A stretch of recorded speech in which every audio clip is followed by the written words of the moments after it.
immersive content, you start your book with a definition, and I think that it was a really helpful definition for me. It helped frame things for me. Would you do our audience the favor of doing the same? Absolutely. Well, first of all, thanks for having me here, Todd. It's a pleasure to be back on the podcast. Immersive content is a really interesting term. It's one of those things that I've heard a lot of people in the industry kind of say, well, that's not really a term that I use or that really exists. And that was the same with my previous book, Voice Content, as well. The way that I like to frame it is that we have so much amazing content now that is so multimodal, right? It's not just about written content or about visual content. It's about spoken content, like voice content, conversational content, chatbot content. It's also about spatial content. And the way that I like to define immersive content is essentially any sort of content, right? And it doesn't need to be textual or visual or, one or the other. And, we can also think about multisensory forms of content as well. It's content that plays with space. It's a content that operates in space, three-dimensional space, or even four-dimensional space. It really involves taking a lot of those boundaries that we have that are really arbitrary when you think about it, right? The cuneiform tablet, for example, the clay tablets or papyrus manuscripts from back in the day, the scrolls and the books and all of these newspaper pages that we've seen as boxes that really do, in a sense, corral us into a very particular kind of what content means to us and what we think about when we consider content. All of that is going completely out the door now, given that screens and the boundaries that are provided by aspect ratios and rectangular screens are no longer the sorts of barriers that have always dictated content since the beginning of the written word. So the way that I like to frame immersive content is by saying, what could we do with content if the screen was no longer the currency of how we operate as designers and as content strategists and as content creators, but rather taking into account the entire universe around us. And if you think about it, that's both a terrifying prospect, but it also is a really incredibly exciting prospect as well. The I found that super useful, and the way also that you describe immersive as straddling these worlds. Let me see if I can remember the terminology exactly.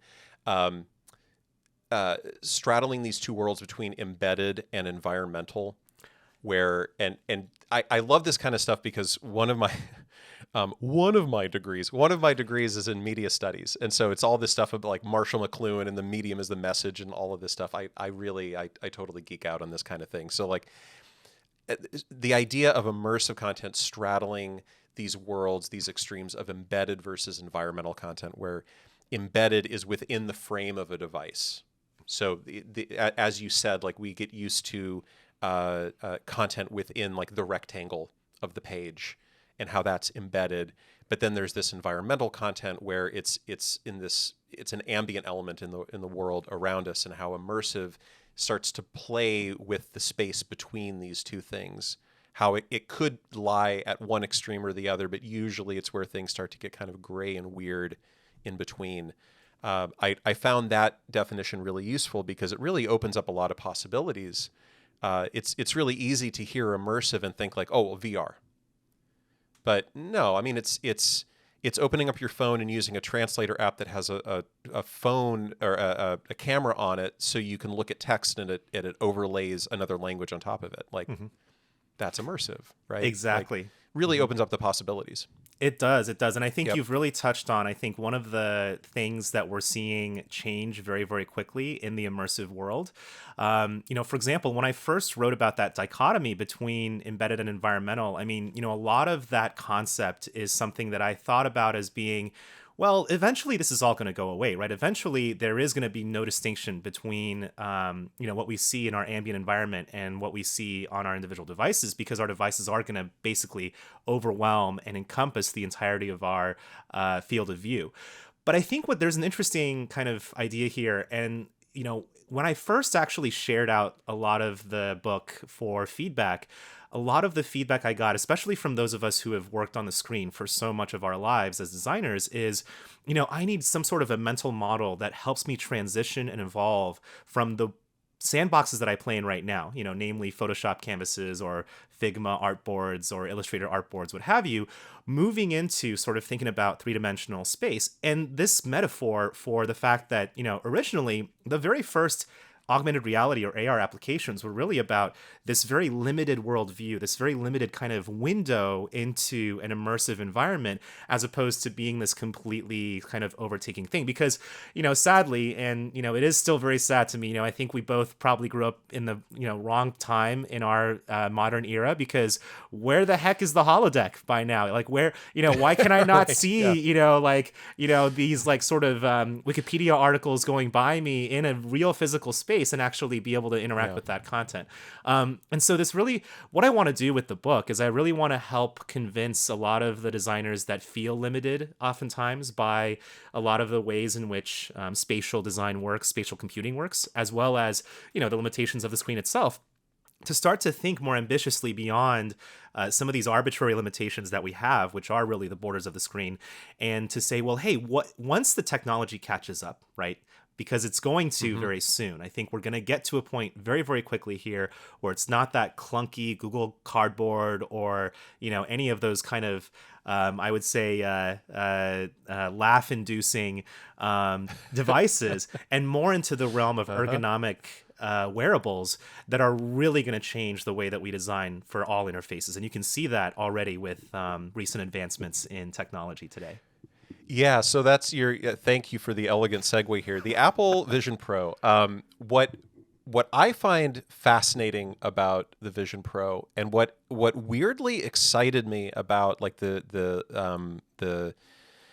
like the sizzle video that they released months ago, and seeing people's reviews of it as it came out, is that unlike every other VR, AR device that has ever been released, as far as I can tell, they embrace the idea of screens. Actually, I think everything that they show in their demo is just a screen inside this space that they create, right? So you strap this thing on your face, it represents your reality to you through a pass-through video, and then just throws a bunch of screens on everything, right? So Yeah. like now you can put a browser on the ceiling and a TV on the floor, and you do all this stuff. It's kind of delightful and refreshing and fascinating and mundane and dumb and wonderful Yeah. that like they've realized that to make something so I years and years ago, I got really into this idea of like, okay, AR, VR, this stuff is coming. It's coming. It's coming. It's coming. And I went to a bunch of like AR, VR events, and we did a lot of like proofs of concept at Four Kitchens to do like web AR and VR stuff. And at these events that I went to, every keynote for years in a row was some version of, hey, everybody, remember, the killer app for smartphones was messaging.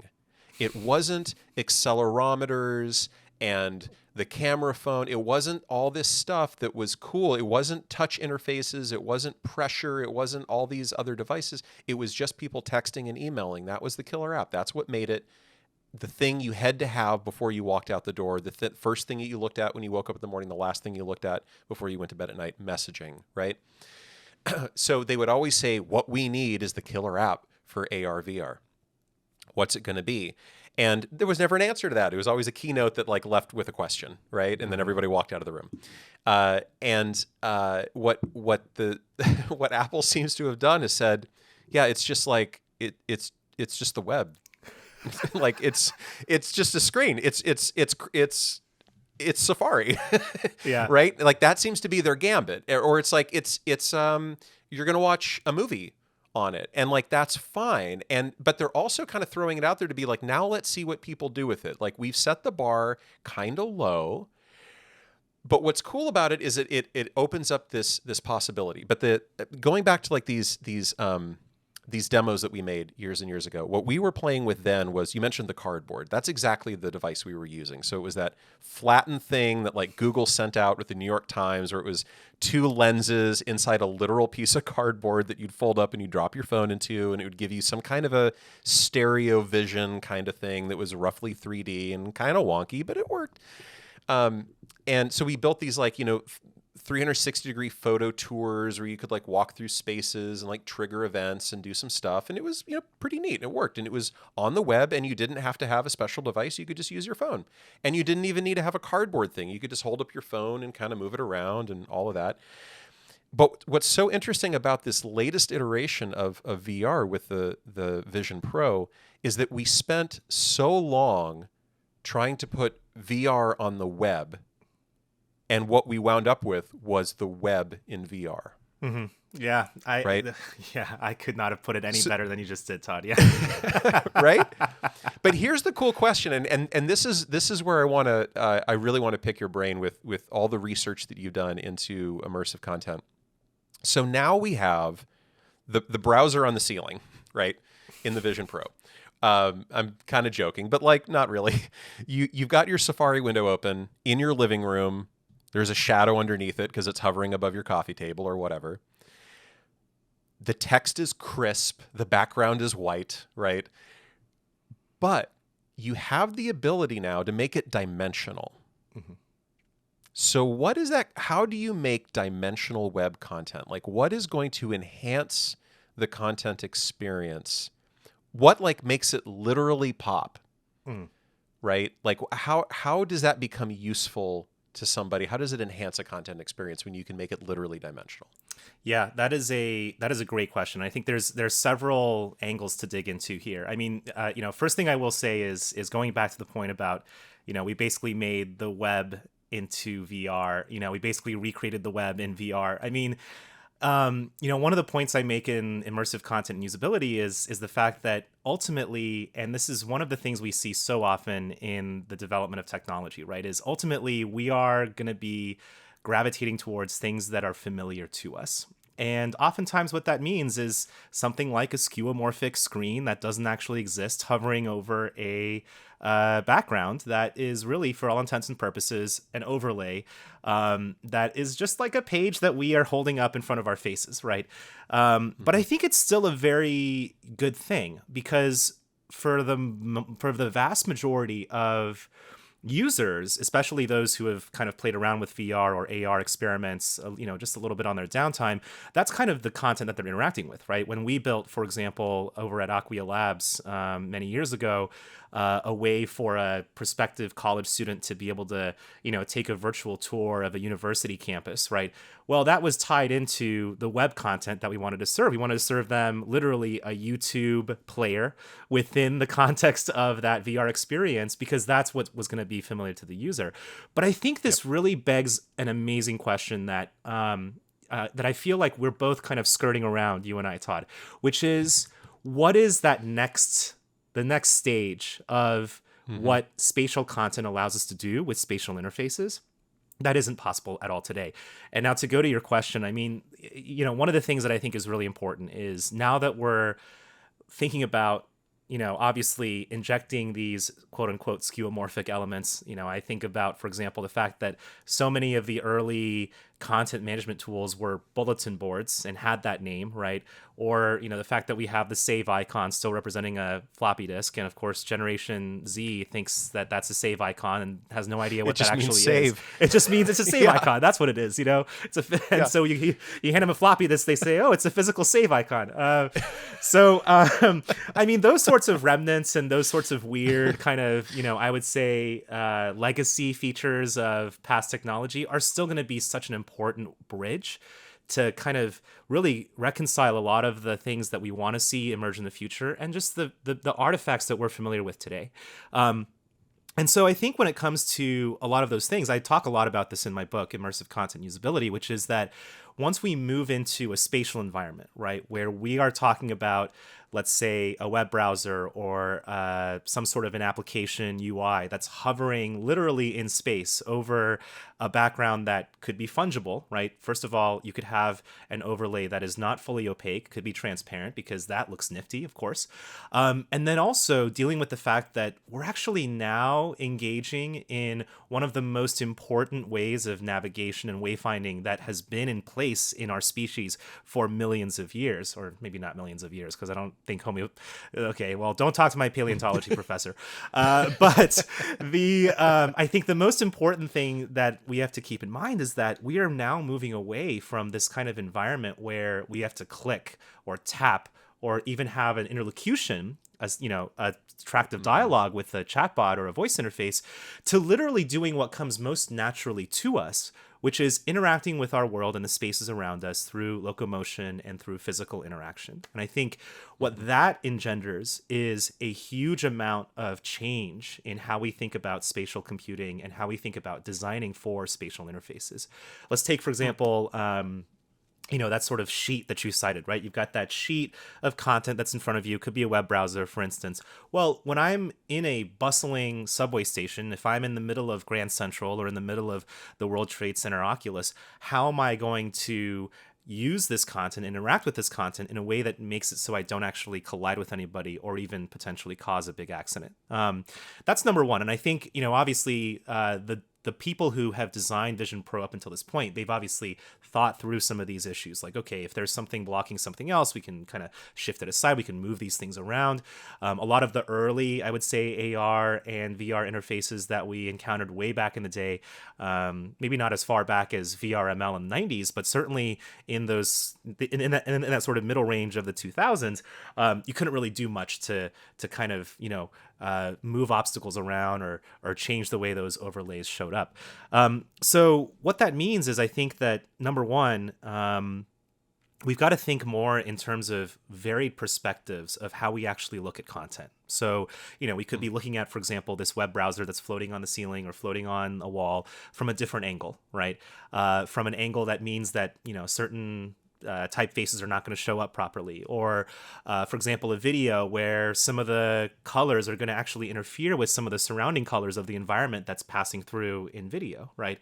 But I think this also points to a very important I would say, sea change, and we're seeing this emerge quite a bit now. I'm thinking of, for example, Reginae Gilbert's book on accessibility, and how she discusses all sorts of amazing experiments that are happening at NYU and other places around spatial accessibility, right? How do we actually design VR and AR and these spatial interfaces where people are going to be, walking all over each other or colliding with each other or need to navigate basically two different interfaces at once, right? You've got the internal interface that is the embedded interface, quote unquote, within your Vision Pro.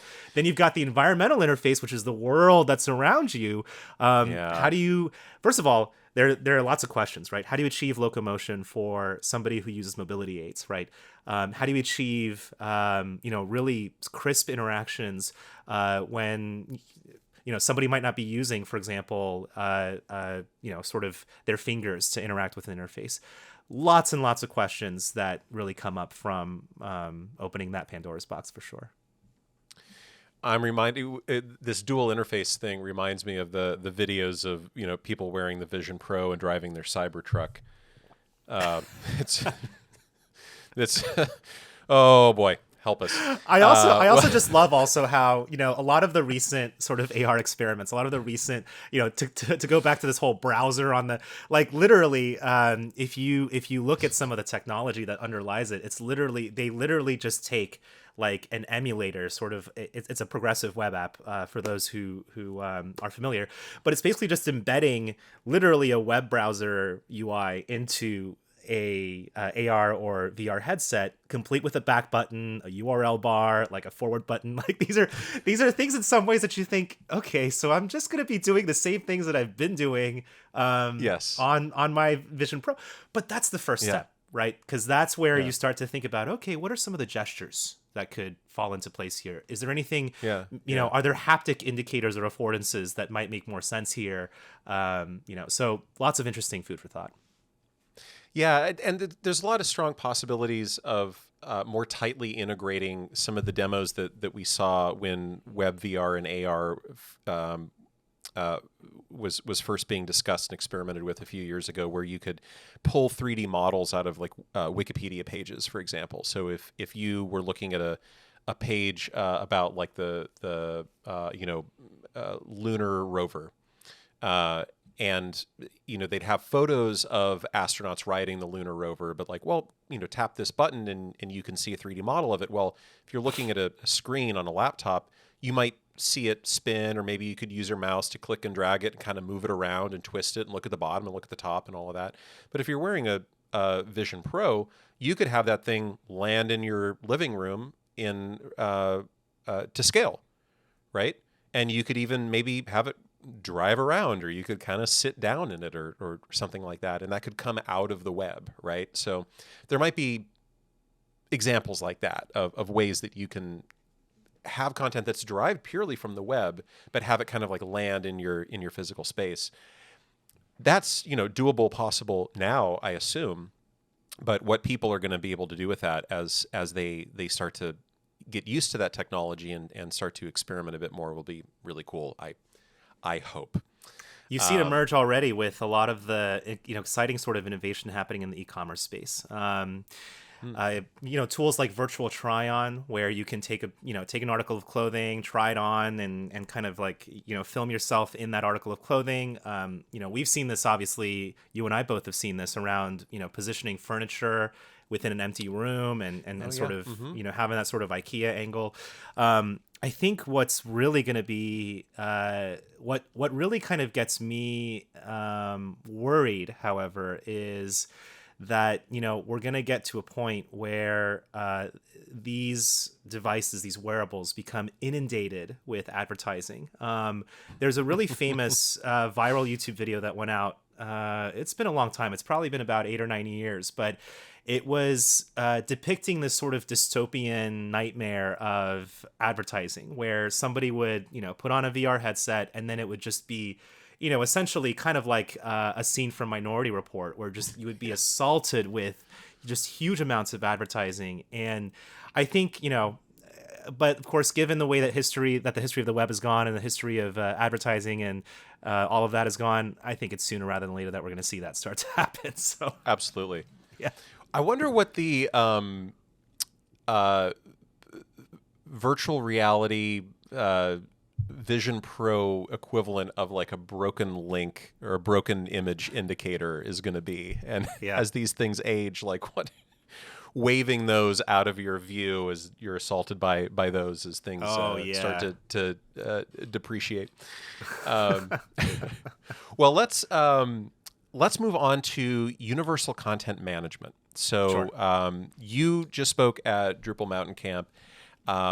Tell me about what is universal content management, and when you say the end of headless CMS, what do you mean?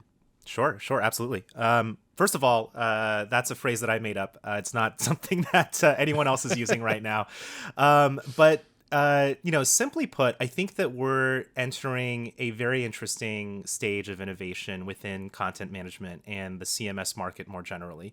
Not just when it comes to things like, integrating with spatial experiences or voice experiences or conversational experiences, but really when it comes to the experience of those who interact with content management systems on a daily basis. And what I mean by that is there's been I would say, initially in the history of the CMS, right? And this is one of the things that I always like to cite. I wrote quite a bit for CMS Wire on this topic, which is that a content management system is really weird. It's kind of an odd duck. And the reason it's kind of an odd duck is if you think about a lot of the tools that we use, right? You think about a lot of the word processors we use, or you think about a lot of the, let's say CRM tools or email marketing tools. These are really generally focused around a very small number or a very small category of people, right? They're writers, they're authors, so on and so forth. But the content management system is weird in that it's always focused on multiple kinds of people, multiple personas, right? Multiple characters in a story.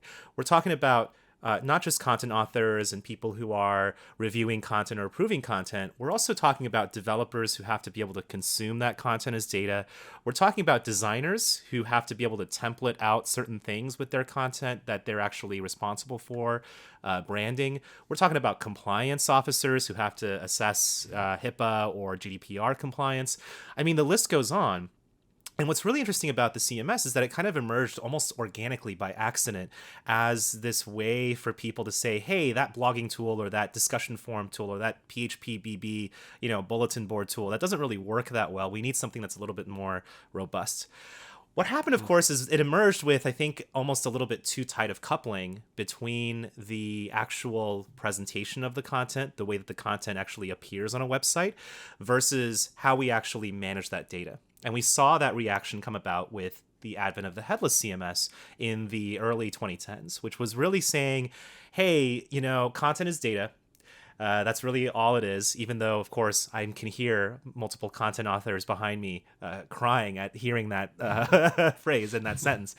But I also would hate to hear that said to me as well, because content is so much more than that. But for the developer, content is just data, right? And so when you think about the fact that a lot of the techniques that developers used to build websites and applications that house this content, that display this content, that expose this content, have moved far more quickly than the innovation happening in the sort of tied together that sort of, you have to render or present this content in a particular way because it's tied to all of these other systems within our content management system. That reaction led to this really interesting era where, eventually we had this complete severing between the presentation layer of content, that site that renders content, versus where you actually manage and edit and work with that content. And so, of course, the nightmare scenario that came about is that a lot of people lost preview overnight, right? They lost the ability to preview their content, to see it before it goes live in the context of whatever page or website context that was in. And that's one of the reasons I think we're actually seeing a bit of not a backlash, but certainly a slowdown and a deceleration in how much adoption of these sorts of headless architectures or headless CMS implementations we're seeing. But there's some really interesting things that are happening in the opposite direction to kind of reconcile or to bring back together a lot of the things that made what I call the great compromise of CMS so great back in the day, which is that, developers gave up a little bit of control. Obviously a developer wants to have full control, but they gave up just a little bit of control to say, hey, if you want to be able to, do things like change that menu item in the navigation bar, if you want to be able to do things like roll your own forms out so you can have a contact form that you create and manage, if you want to be able to manage things like breadcrumb links on your own, or those are things that we're going to give up control over and make basically placeholders for, so you can manage those things as people who don't write code, as people who are the all important, right, the content editor, the content author.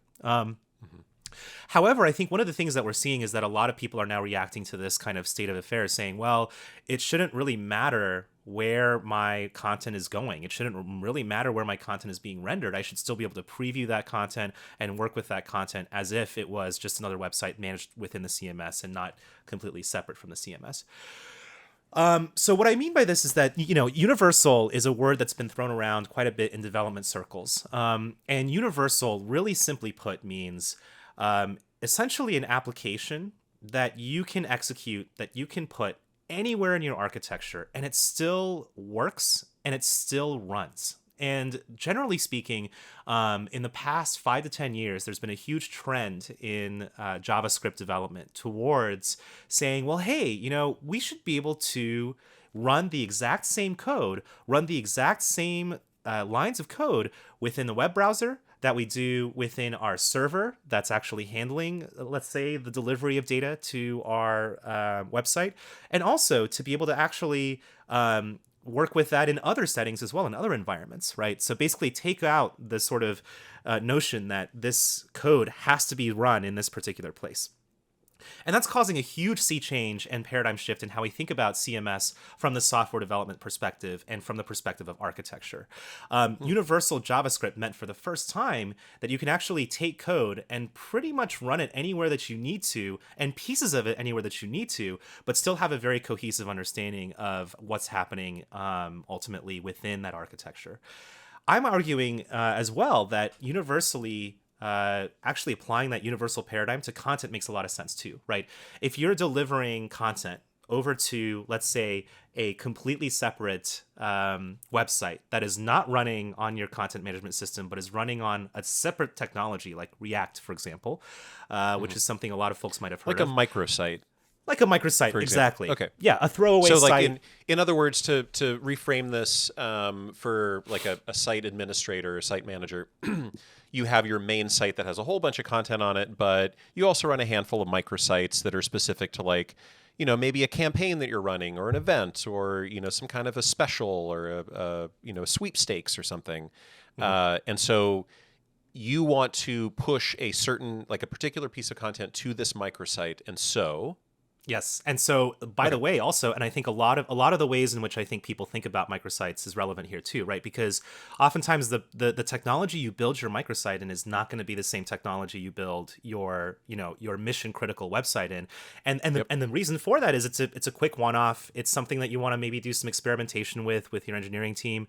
But that doesn't mean that microsite and the content that is in that microsite shouldn't be as editable and as previewable as the content on your mission critical site.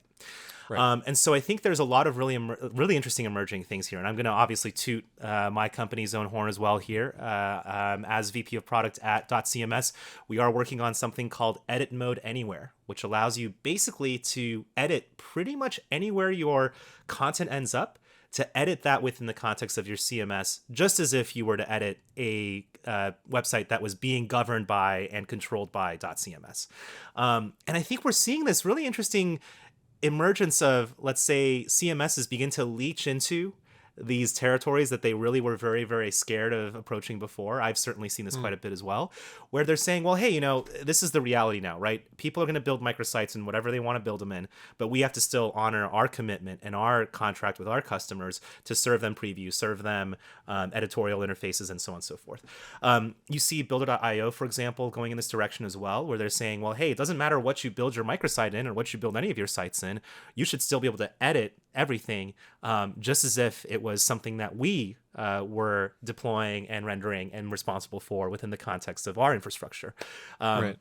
Needless to say, though, I think to back up for just a moment, sorry to interrupt, but just to make sure I understand. So in this example of a microsite where you have a piece of content, it originates on your main mission critical site, but you also want to syndicate it out to this microsite. It runs on a different CMS entirely, or a different front end, or a different piece of technology. But this idea of universal content management, this approach, this philosophy says, well, you should have the ability to edit it on that other platform, on that other piece of technology. You shouldn't have to go back to the main website to edit that piece of technology. And you should be able to preview it on that microsite before it goes live, seeing it in the context of that microsite, what it looks like on that microsite. Now, does that also mean that when you edit it on that microsite, are you changing it also on the main site? Is it still the canonical piece of content and you're changing it universally throughout?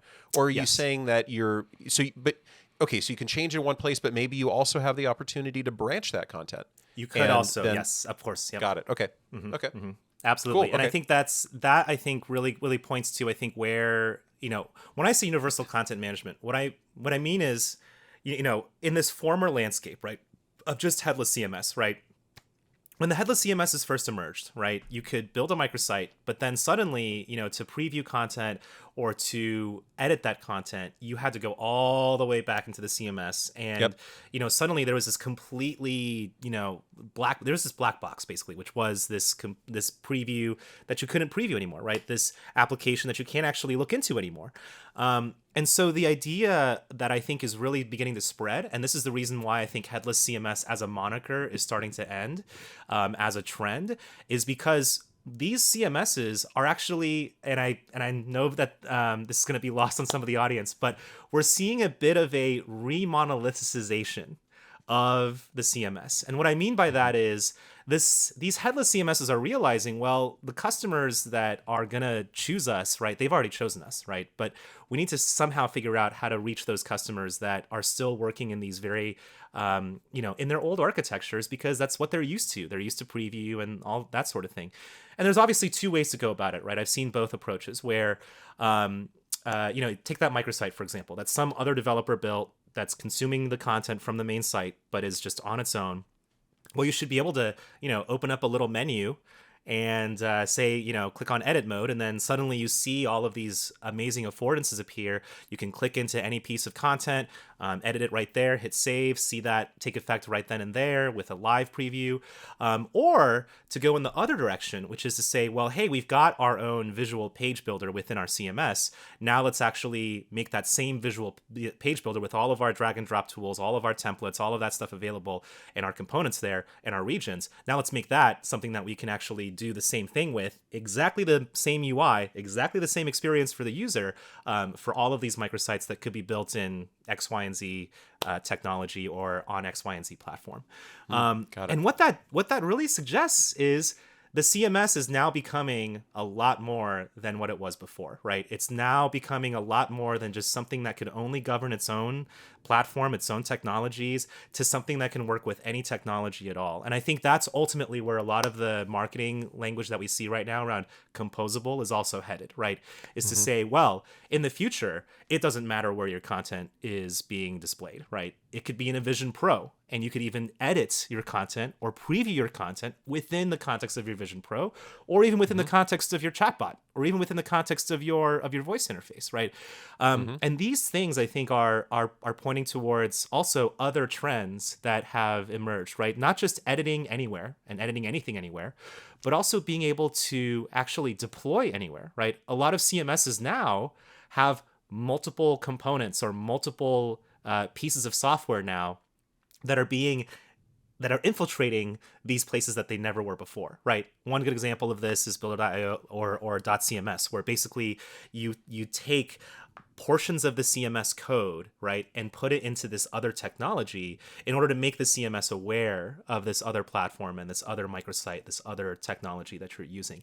And that is a really interesting concept because it's something that really hasn't happened before. We've, as a CMS, right, market, we've never really kind of said that we're going to infiltrate your code, like your business logic code, right? And I think for developers, that's a very interesting kind of change. So deploying everywhere, rendering everywhere, I think that's also something that we hear about. But also, and I think this really points to the trends that we're seeing right now around artificial intelligence. I think one of the really interesting things about doing this approach and about gradually becoming more and more spread out within the concept of what a CMS actually does and what it's capable of is to say, if we have a little bit more play and a little bit more pull in a lot of these other areas that the CMS has not historically played in sandbox wise, then we can begin to talk about being able to generate anything anywhere.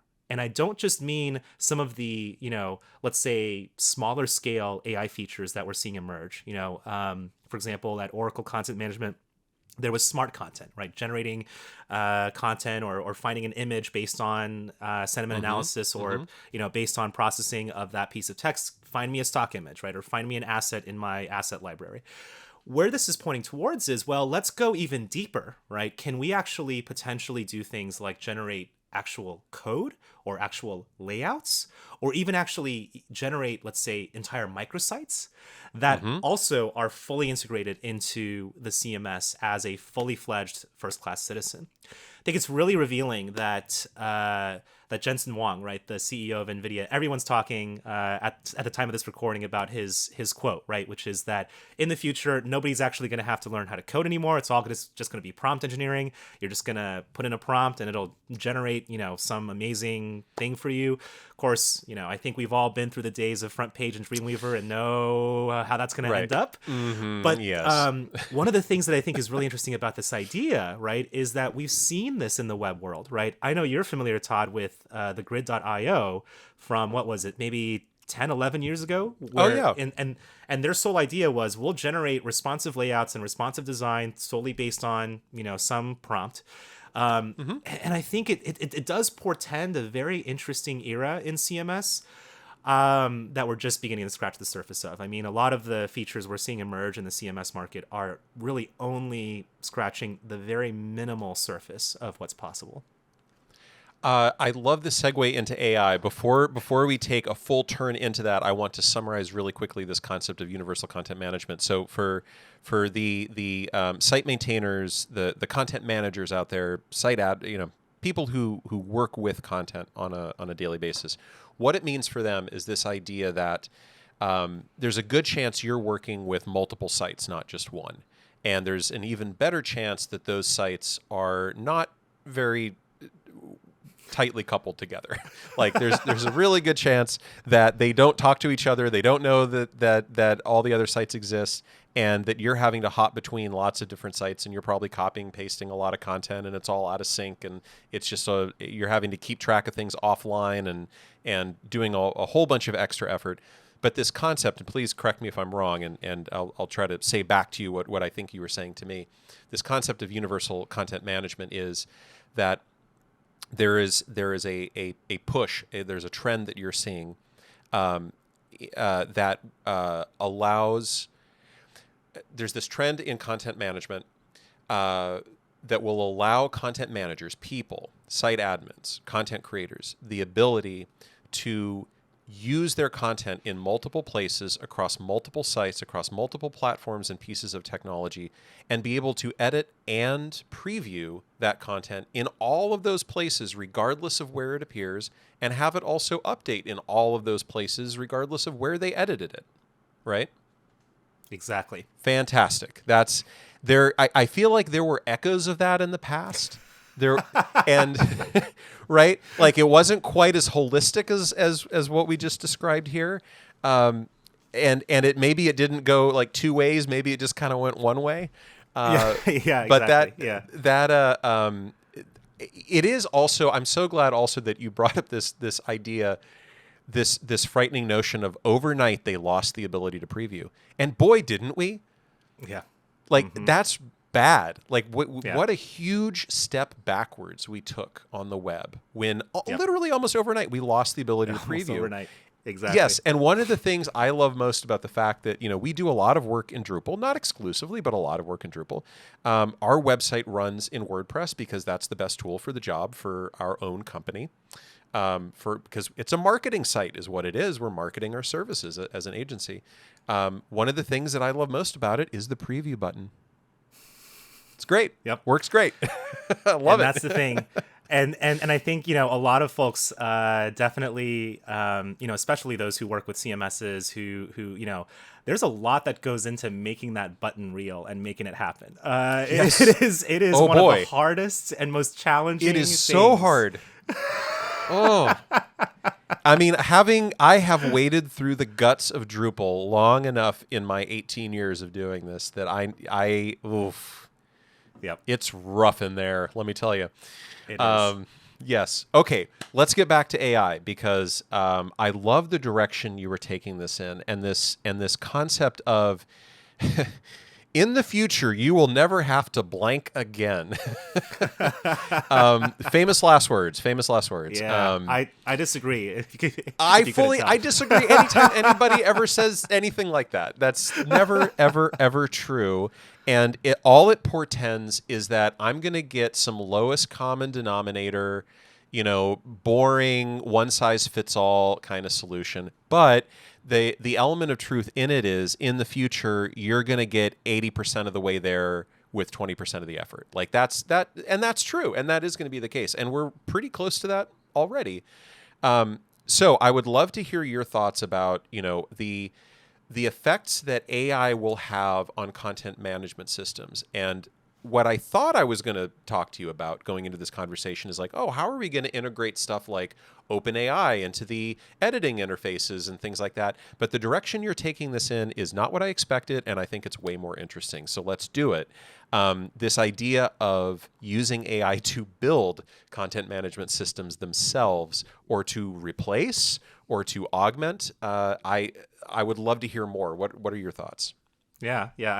So first of all, I mean, I certainly don't think that the CMS is going to go away because of AI. But I do think that a lot of the workflows, the way I like to think about it is another tool that a lot of us use every day, right? I use Photoshop, every single day, right?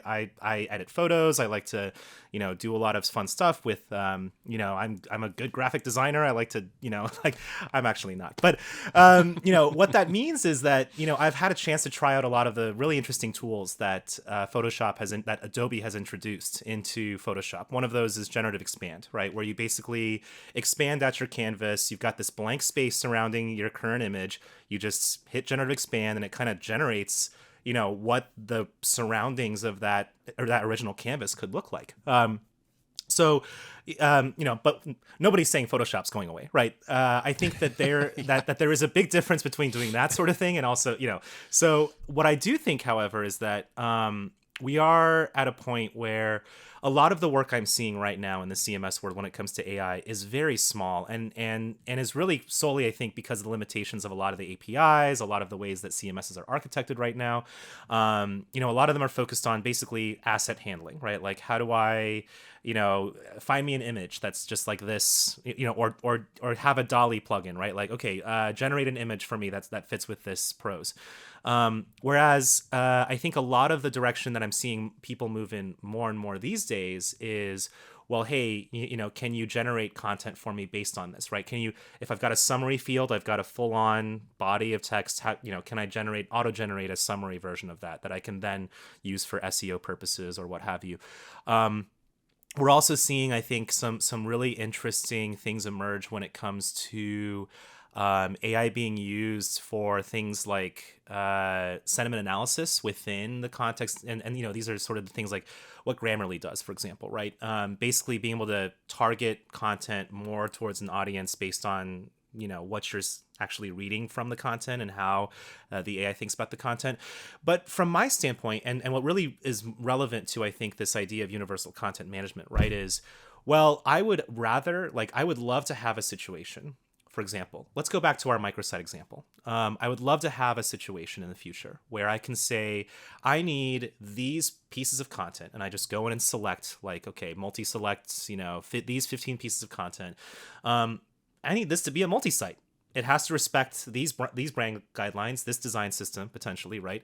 And then I need a microsite, generate it, make a layout up, and then it also has to be editable, previewable, manageable, right? All of the content in there, ideally all the layout as well, right? Should be manageable within the CMS. And so you have this, almost generative sort of artifact of a site that you can then, of course, potentially expand. It reads a prompt. It reads a prompt, exactly. Rather than rather than like an install profile, it's given a prompt. Yeah, right. Exactly. And this actually seems extremely doable. I've been talking with our engineers about, like, how are you using AI right now? And one of them just yesterday told me that he uses it a lot, and he's started using it. He's been using ChatGPT more and more for coding tasks.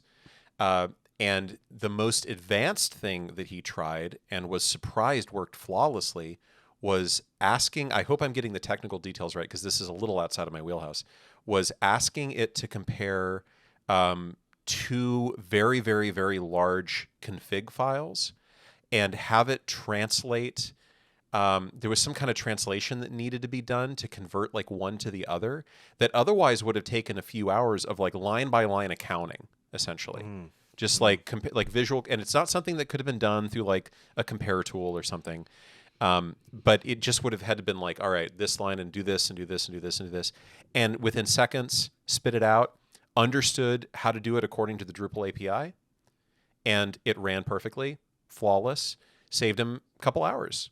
And multiply that over, how many iterations of that would he have to do over the course of a project? How many projects is he going to do over the course of his career? It really isn't that far away to be able to tell something, hey, I'm building a site in this CMS. I want it to connect to that design system, like you said. And all you have to do is give it some training. All you have to do, right? Spoken like a true CEO. It's just this easy, right? Isn't it? Just that Yep. sounds easy. No, but it's true. It's like it becomes a prompt kind of. And actually, you touch on something really interesting here, which is what's just starting to happen. Like right about now, AI has entered the world, and at first we were like, wow, it feels like I'm talking to a person. And then it was like, wow, it's giving me really interesting results. And then we started playing with the idea of, well, if I get better and better at asking for what I want, I get better and better results. Now we're in this world of prompt engineering where the skill is figuring out how to ask for what I want rather than getting what I want, right? Or like knowing how to get what I want, or I don't know what I'm trying to say here. The skill isn't doing the research, it's knowing how to ask to get the research, I guess is what I'm trying to say. But this shift has led us to a place where we now think of AI not necessarily as an advanced algorithm or a large language model with a chatbot front end or what it actually is, but instead it seems like we're starting to think of AI as a prompting interface or like a UI that involves a prompt. And so the shorthand for like, maybe we'll build CMSs through an AI. Maybe what we're actually saying is we're going to build AI through a prompt rather than an install profile. Yeah, absolutely. Interesting little, I don't know. We'll see where that goes. I'll throw that on the wall and see if it sticks. No, that's fascinating. So, and I've seen this exact thing start to pop up, like in FigJam. When you want to create a new FigJam, you're immediately kind of spammed with this, like, please use our AI thing. Please ask for what you want rather than build it, right? And I've given it a shot a couple of times, and it's all right. And you can type in things like, I want a whiteboard that has like 5 sections, each with their own color, each has a title, it consists of 4 Post-its, blah, blah, blah, and you can kind of rattle off what you want, and it gets you, most of the way there. I could imagine doing that with like, I want a CMS that does this, and you're not saying I want a website, right? You're not saying like, I want a bunch of HTML files that have this content. You're like, I want a system for building a website that consists of these content types with these fields and this kind of interface that integrates with that system. Yes, and that is where I really think. So first of all, I do think that initially where we're going to see the most sort of let's say forward progress is going to be in that realm of basically saying of the former realm, of saying, let me create a site, let me create a page, let me create, let me do these things that are incremental advances above where my current state of content is. Where I think it gets really interesting is exactly what you said, Todd. Like, okay, give me a bespoke, right, CMS that does exactly what I need it to do. No more, no less, right? And this is going to be horrible news for the cloud hosting companies who, but like right size the CMS exactly for what I need and exactly for the infrastructure I have. No more, no less, just give me what I need. And I think, personally, that I think is still a ways off. But I do think that we are sort of headed to, and I think this really kind of gets to the notion of a lot of the things that we're seeing emerge also around innovation within editorial interfaces, right? A lot of people find a lot of the CMS user interfaces to be kind of boring, right? Well, what if we could use AI to generate like a completely new administrative backend that is really beautiful and just like, and is also very much catered to exactly the workflow. That's the other thing that I think is really interesting is, we've got this workflow, right? And we literally want it to be like a wizard format where, let's say I can approve the content, then I've got somebody come in to make sure it's not above the fold or make sure there's no embargoed headline in the content. Then I'm going to bring in my compliance officer. Like, a lot of the workflow things that we see in CMS are so clunky. They're so unmanageable. They're so difficult. I mean, this is true of every single CMS, right? I'm not saying any CMS, a single CMS is good at this, because every CMS, when you try to put in like some sort of custom editorial workflow, it is so dang hard to do that, right? Yeah. So I think that's an area in particular, and an area where I'm seeing a lot of innovation happen as well around, okay, we need things like custom forms, like we need things like, workflows that are really good for editors to be able to take content all the way through. That's not native to the CMS. Can we actually potentially just kind of generate that? And so I think that's where a lot of the next stage of innovation is going to happen with AI and CMS. We'll also, I think one of the things that it's going to do as well is help with a lot of these grunt tasks, a lot of these kind of really annoying, both esoteric and also very boring things to do. Like, for example, hooking up a microsite that's built in a different technology to the edit, and preview interface of your CMS. Like, I would love to get to a point in the near future where you can say, okay, well, here's my microsite. Here it is. Now just feed it into the CMS and have it basically make it edit ready for my CMS. I mean, that's the sort of bidirectional interaction that I'd love to start to see as well. This has been just fascinating, and you have been so generous with your time. You've given me far more than I asked for. And thank you too for being so amenable to a grab bag of topics. Our rapid fire 3-topic thing turned into 3 fully fleshed out ideas. So thank you. If people want to learn more about you or look up your books or find your books, how do they do that? That's great. Thanks, Todd. First of all, always a pleasure to be here on the Future of Content. Can't wait to come back in the future. No pun intended there. So the best way to get a hold of me is I am unfortunately no longer on X, but you can get a hold of me on LinkedIn. I'm Preston So over there. You can also go to my website, preston.so, which has all of my blog posts. I'll be writing a lot about actually both universal content management, this whole concept I'm toying with, as well as AI and CMS in the near future. So go ahead and subscribe to my newsletter, follow my feed there. Also, if you want to get to my books, I have several. Well, actually, all 4 of my books are still in print. They're out there in the market. So, abookapart.com has my immersive content book and my voice content book, both of which are very much I think relevant to our conversations that we're having even today. And also, you can find my 2 coding books. One at apress.com, which is my decoupled Drupal book, and my Gatsby, the definitive guide book, which is available from O'Reilly. Preston.so. And if you want to get a hold of me, feel free to go over to preston.so/contact and hit me up there. Thank you very much. It's always a pleasure, and I certainly do look forward to talking with you again very, very soon.